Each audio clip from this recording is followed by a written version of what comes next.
Olá, alunos e alunas de hermenêutica. Hoje nós vamos dar continuidade ao nosso conteúdo, trabalhando a história da hermenêutica moderna, a partir de Schleiermacher, e aí nós vamos prosseguir, com as reflexões feitas por Dilthey até chegarmos aí no início do giro hermenêutico pragmático na filosofia. Então, Schleiermacher ele é considerado o pai da hermenêutica moderna porque foi o primeiro autor na modernidade a falar do giro hermenêutico. No entanto, para Schleiermacher, esse giro hermenêutico, ou melhor, esse círculo hermenêutico, desculpem, era um círculo meramente formal, Era apenas a relação da parte todo e todo parte. Para Schleiermacher, a interpretação dos textos ela deveria ir do todo para a parte e da parte para o todo. Era essa ideia que ele chamava de círculo hermenêutico. As preocupações de Schleiermacher estavam voltadas para a correta interpretação dos textos bíblicos. Então, a hermenêutica moderna ela nasce a partir da hermenêutica teológica, com a preocupação da correta interpretação dos textos bíblicos. Schleiermacher, para isso, vai propor dois métodos de interpretação. De acordo com ele, para a correta compreensão dos textos, o primeiro passo deveria ser compreender o sentido das palavras que estava no texto. A esse método, Schleiermacher denominava de método técnico ou gramatical, Ou seja, deve-se buscar o sentido correto das palavras por meio de um bom dicionário, por meio de uma boa enciclopédia.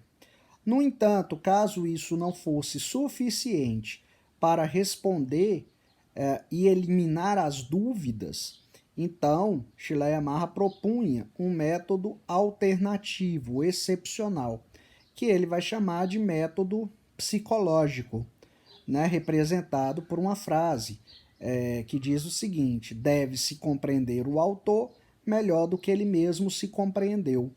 Era uma tentativa de entrar na cabeça do autor para compreender o que o autor pretendeu com aquele texto. Mas não apenas isso, era também uma tentativa de atualizar a intenção do próprio autor do texto para o momento atual.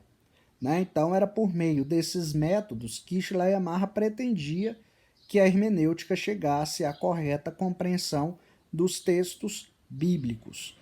Essa ideia de método e essa ideia de pureza trouxe uma série de críticas para Schleiermacher, de modo que Dilthey, um autor ligado à historiografia inicialmente e depois à psicologia, vai mostrar que se esses métodos poderiam ser utilizados talvez nas ciências exatas, eles não poderiam ser usados nas ciências do espírito, um termo usado na Alemanha para as ciências sociais e ciências sociais aplicadas.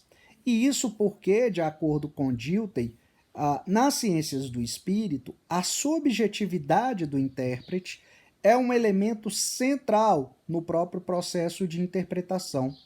Nesse sentido, Dilthey mostrará que as ciências do espírito estão baseadas numa metodologia que ele vai chamar de metodologia compreensiva, com base na ideia de vivência, da participação da subjetividade do intérprete. As ciências naturais estão baseadas na ideia de experiência e, portanto, de repetibilidade. Se nas ciências sociais se fala em explicação, nas ciências do espírito se fala em compreensão. No entanto, apesar de todos esses avanços que Dilthey promove, ao reconhecer a participação da subjetividade e, portanto, que todo processo de interpretação implica compreensão, Dilthey ainda se encontrava preso à ideia de método e à ideia de objetividade do positivismo científico da época. Tanto é que, numa obra póstuma de 1906, uma obra já vinculada à psicologia, Dilthey vai deixar uma pergunta ainda sem resposta para ele. Afinal, como é possível chegar à objetividade por meio da subjetividade? Como é possível controlar a subjetividade do intérprete para se atingir a objetividade? E essa questão foi deixada em aberto e foi levada a sério por alguns filósofos já no século XX, como nós veremos no nosso próximo encontro, no nosso próximo vídeo. Então é isso, pessoal, e até a próxima.